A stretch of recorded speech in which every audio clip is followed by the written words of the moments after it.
Hello friends, कैसे हैं आप सभी। आई होप कि आप सभी लोग अच्छे से होंगे, अच्छे से अपनी पढ़ाई में ध्यान लगा रहे होंगे, अच्छे से अपनी तैयारी को कंटिन्यू कर रहे होंगे। ठीक है, आज हम 19 और 20 तारीख के करंट अफेयर्स को कवर करेंगे, क्योंकि कल वीडियो नहीं आ पाया था, तो कल का भी हम करंट अफेयर आज ही कवर करेंगे। ठीक है, स्टार्ट करते हैं। विश्व की सबसे ऊंचे बांस के टावर का निर्माण छत्तीसगढ़ के किस जिले में कहाँ किया गया है। तो ये मैंने पहले भी कराया था। ये कहाँ पे हुआ है, सबसे ऊंचा बांस का टावर कहाँ बना है, ये बना है बेमेतरा।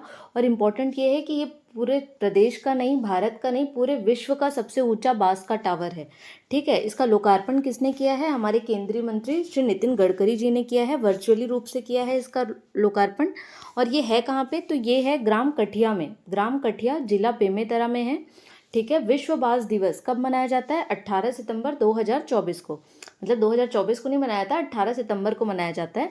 तो विश्व बांस दिवस के अवसर पर केंद्रीय मंत्री श्री नितिन गडकरी जी ने बेमेतरा में विश्व के सबसे ऊंचे बांस के टावर का क्या किया है, वर्चुअल लोकार्पण किया है। ठीक है, तो ये इंपॉर्टेंट याद रखना है कि इसका लोकार्पण हुआ किस दिन है, तो 18 सितंबर को हुआ है। और क्यों हुआ है, क्योंकि इस दिन क्या है, अंतर्राष्ट्रीय बांस दिवस के रूप में मनाया जाता है। और ये पूरा बांस का बना हुआ विश्व का सबसे ऊंचा टावर है, इसलिए इस दिन को चुना गया ताकि ये दिन भी क्या रहे, यादगार रहे। तो इस डेट को याद रखना जरूरी है। ठीक है, उसके बाद इस उद्घाटन नितिन गडकरी जी ने किया वर्चुअली रूप से। ठीक है, इसके निर्माणकर्ता कौन है, तो ये हैं श्री गणेश वर्मा जी हैं, जो भव्य सृष्टि उद्योग के क्या हैं, फाउंडर हैं। ठीक है, इनकी पहल से ही ये जो बांस टावर है इनका निर्माण किया गया है, और ये इनके निर्माण करता है। इनकी जो ऊंचाई है बांस टावर की वो 140 फीट है, और इसका वजन 7400 किलोग्राम का है। इसकी जो लाइफ स्पान है, जो इसका जीवन काल है, वो कम से कम 25 वर्षों का बताया जा रहा है। ठीक है, इसकी कुल लागत जो लगी है वो 11 लाख के आसपास लगी है इसको बनाने में। ठीक है, ये इतना इंपॉर्टेंट नहीं है, इंपॉर्टेंट ये है कि कहाँ पे है, तो ग्राम कठिया जिला बेमेतरा। किसने बनाया है, श्री गणेश वर्मा जी ने बनाया है। इसका लोकार्पण कब हुआ है, तो विश्व बांस दिवस 18 सितंबर को। ठीक है, और इसकी जो ऊंचाई है वो 140 फीट है। ये सारे इंपॉर्टेंट पॉइंट है इसके।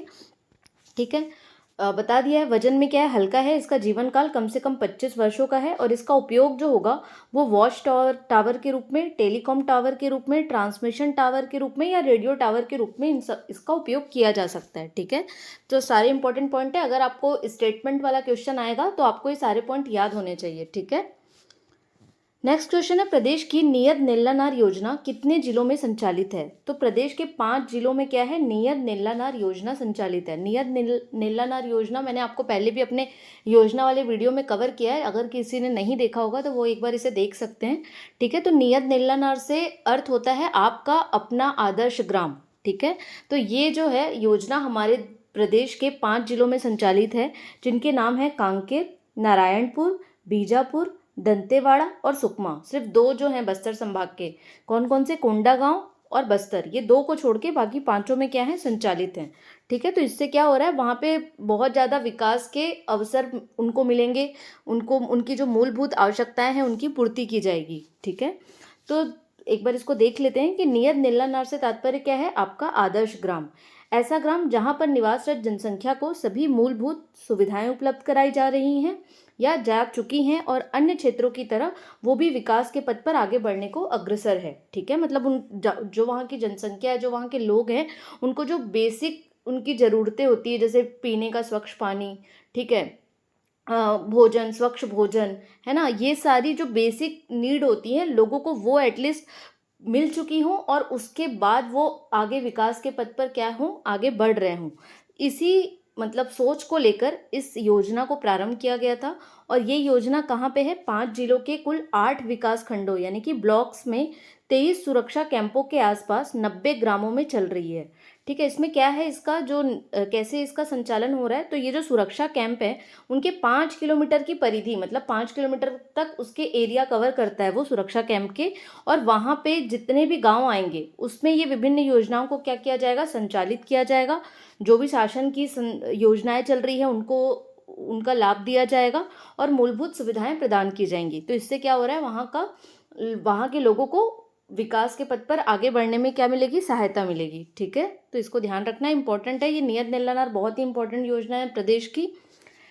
नेक्स्ट क्वेश्चन है, प्रदेश के किस संयंत्र में पैलेट प्लांट की स्थापना की जाएगी। थोड़ा नया नाम है ये पैलेट प्लांट। तो ये किया जा रहा है नगरनार इस्पात संयंत्र में, जगदलपुर में। इसकी स्थापना की जाएगी, पैलेट प्लांट। और इससे क्या होगा, पैलेट प्लांट से जो आयरन डस्ट होती है, जब हम आयरन निकालते हैं, आयरन ओर का खनन होता है, तो उसमें आयरन की डस्ट यानी धूल के रूप में भी वो निकलता है। डस्ट लिखा गया है, ये डस्ट है, ठीक है, वो धूल जिसको बोला जा रहा है। तो डस्ट का जो उपयोग होगा वो स्टील उत्पादन करने में किया जाएगा। तो ये पैलेट प्लांट में जो आयरन डस्ट है उसको प्रोसेस करके उसका यूज़ करने के लिए, मतलब उसको स्टील उत्पादन में उसका यूज़ करने के लिए उसे प्रोसेस किया जाएगा। और इसके लिए नगरनार इस्पात संयंत्र में 1100 करोड़ से क्या बनाया जा रहा है, पैलेट प्लांट का निर्माण किया जा रहा है, ठीक है। नहीं तो ऐसे ही वेस्ट हो जाता था। अब इसका यूज़ करके इसको स्टील उत्पादन में इसका क्या किया जाएगा, उपयोग किया जाएगा, ठीक है। हाल ही में चर्चित डुमाली पहाड़ी प्रदेश के किस जिले में स्थित है? तो कहाँ पे स्थित है ये डुमाली पहाड़ी? कांकेर में। डुमाली पहाड़ी बेसिकली डुमाली गांव के पास जो पहाड़ी है उसको डुमाली पहाड़ी करके न्यूज़ में लाया गया है। और ये चर्चा का विषय भी इसलिए है क्योंकि वहाँ पे हाल ही में अभी एक तेंदुआ देखा गया, मादा तेंदुआ, उसके साथ उसके 4 शावक यानी कि उसके छोटे बच्चे, तो वो उस पहाड़ी पे थे, जिसे देखने के बाद वो चर्चा का विषय बना है। तो इसलिए इसको मतलब मैंने क्वेश्चन में लिया है ताकि अगर ये क्वेश्चंस ऐसे आ जाते हैं एग्जाम में तो वो हमसे छूटे ना, ठीक है। नेक्स्ट क्वेश्चन है, बस्तर दशहरा पे अपनी नज़र बनाए रखनी है क्योंकि बस्तर दशहरा चल रहा है, उनकी जितनी भी रस्में हो रही हैं वो चलती रहती हैं।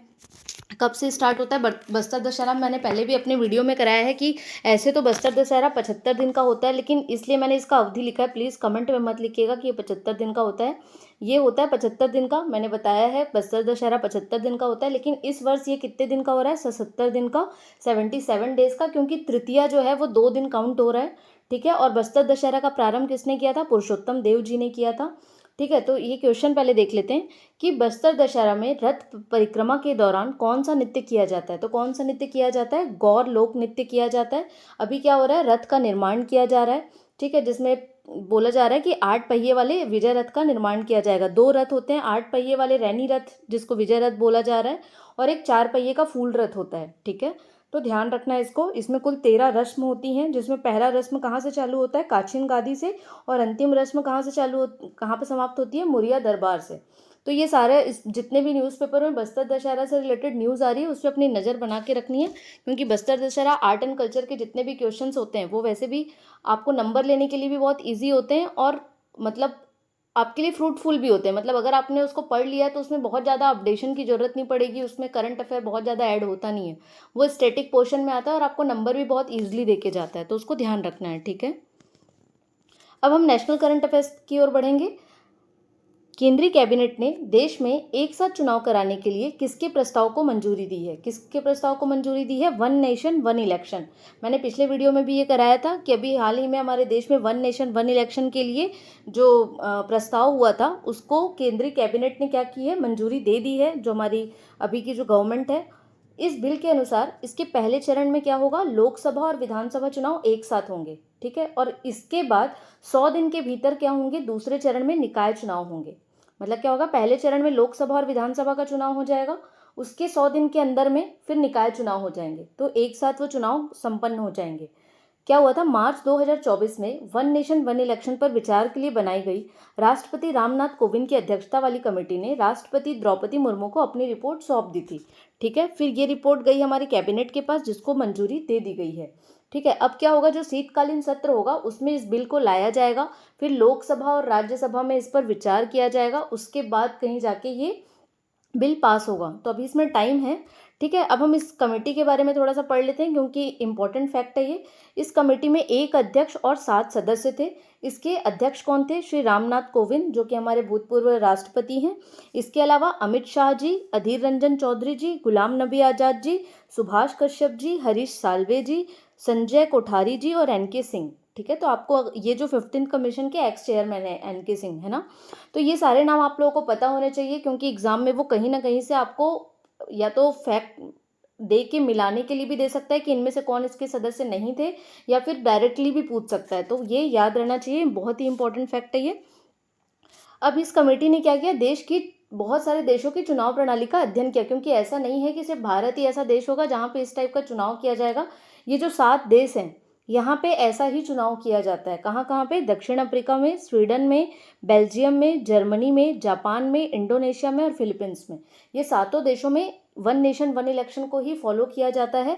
हमारे देश में भी आज़ादी के बाद 1952 से लेके 1967 तक लोकसभा और विधानसभा का चुनाव एक साथ हुआ था। उसके बाद से फिर ये अलग अलग होने लग गए। तो ये इंपॉर्टेंट है, मैंने इतना फैक्ट इसलिए आप लोग के लिए लेके आया क्योंकि अब क्वेश्चन एकदम फैक्चुअल नहीं आते हैं। अगर आप CGPSC देंगे या PSC के कोई भी एग्जाम देंगे या व्यापम का भी, अभी आपने हॉस्टल वार्डन का पेपर देख ही लिया होगा, तो उसमें कूट वाले प्रश्न बहुत आते हैं। तो इसलिए आपको उससे रिलेटेड सारे पॉइंट पता होना जरूरी है, ठीक है। इसलिए मैंने सारे पॉइंट कवर किए हैं। बहुत ही इंपॉर्टेंट टॉपिक है, तो इसको आप अच्छे से कवर करके रखिएगा, ठीक है। नेक्स्ट क्वेश्चन है, केंद्र सरकार ने चंद्रमा से मिट्टी और अन्य नमूने एकत्र करने के लिए किस मिशन को मंजूरी दी है? किसको दी है? चंद्रयान 4 को। इससे पहले हमने किस में सफलता हासिल की थी? चंद्रयान 3 में। अब चंद्रयान 4 के लिए केंद्र सरकार ने मंजूरी दे दी है। चंद्रयान 4 मिशन चंद्रमा की सतह से मिट्टी और अन्य नमूने को क्या करेगा? एकत्र करेगा और पृथ्वी पर वापस क्या करेगा? सफलतापूर्वक लेके आएगा।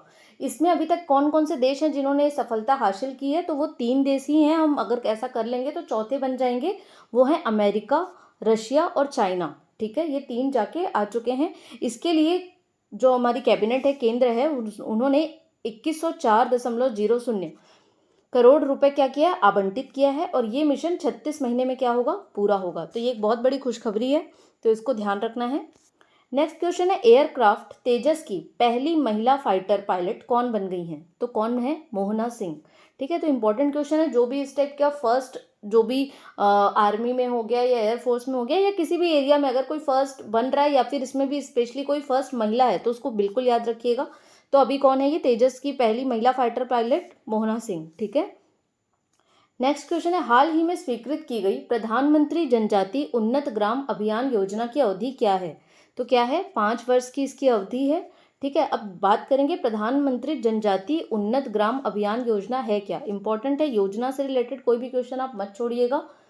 ये है ये योजना कि इस योजना के माध्यम से देश के आदिवासी बहुल गांवों और आकांक्षी जिलों में स्थित गांवों की सामाजिक और आर्थिक स्थिति में क्या किया जाएगा? सुधार किया जाएगा। अब नाम है जनजातीय उन्नत ग्राम योजना, मतलब उनके ही वेलफेयर, उनके ही कल्याण के लिए लाया जा रहा है ये योजना। इस योजना के माध्यम से क्या होगा? उनको पक्का मकान, बिजली का कनेक्शन, पीने के पानी की सुविधा, आयुष्मान स्वास्थ्य कार्ड, LPG कनेक्शन और सड़कों की सुविधा प्रदान की जाएगी। मतलब वही है मूलभूत सुविधा। मकान में रहेंगे, उसमें बिजली होनी जरूरी है, पीने का पानी अच्छा होना जरूरी है, आयुष्मान स्वास्थ्य कार्ड होना चाहिए, खाना बनाने के लिए LPG कनेक्शन होना चाहिए और सड़कों की सुविधा होनी चाहिए, ठीक है। इससे इस योजना से 63,000 गांव के करीब 5 करोड़ से अधिक जनजाति लोगों को क्या दिया जाएगा? लाभ देने की योजना है। तो बहुत ही इंपॉर्टेंट है ये, ध्यान रखिएगा इसको। नेक्स्ट क्वेश्चन है, हाल ही में केंद्र सरकार द्वारा बच्चों के भविष्य को सुनिश्चित करने के लिए किस योजना को प्रारंभ किया गया? तो किसको किया गया? वात्सल्य योजना को। ऐसा बोल रहे हैं कि अब बर्थडे गिफ्ट में बच्चों को वात्सल्य, NPS वात्सल्य गिफ्ट में दिया जाए। हमारी जो वित्त मंत्री है निर्मला सीतारमण जी का कहना है। वित्त मंत्री निर्मला सीतारमण ने मंगलवार को, ध्यान मत रखिएगा, NPS वात्सल्य योजना की शुरुआत की है। इसके द्वारा माता पिता पेंशन खाते में निवेश कर अपने बच्चों के भविष्य के लिए क्या कर सकेंगे? बचत कर सकेंगे। और ये कहाँ से एक्सेस कर पाएंगे? मतलब कहाँ से इस योजना का लाभ ले पाएंगे? तो या तो ऑनलाइन, या तो बैंक से जाके वो अपना खाता खुलवा सकते हैं, या डाकघर से NPS वात्सल्य योजना का वो हिस्सा बन सकते हैं। और इसके लिए उनको हर साल 1,000 रुपये देना है। और उसके मतलब न्यूनतम उसका जो राशि वो 1,000 है। उसके बाद उनको 1,000 देना है उनके बालिग होने तक। उसके बाद वो सामान्य NPS में क्या हो जाएगा? कन्वर्ट हो जाएगा, ठीक है। तो ये योजना है बच्चों के भविष्य को सुनिश्चित करने के लिए। तो आज के लिए हम इतना ही करंट अफेयर कवर करेंगे। अगर आपको ये वीडियो अच्छा लगता है तो प्लीज़ इस वीडियो को लाइक कीजिए, अपना सपोर्ट, अपना प्यार बनाए रखिए। Thank you so much.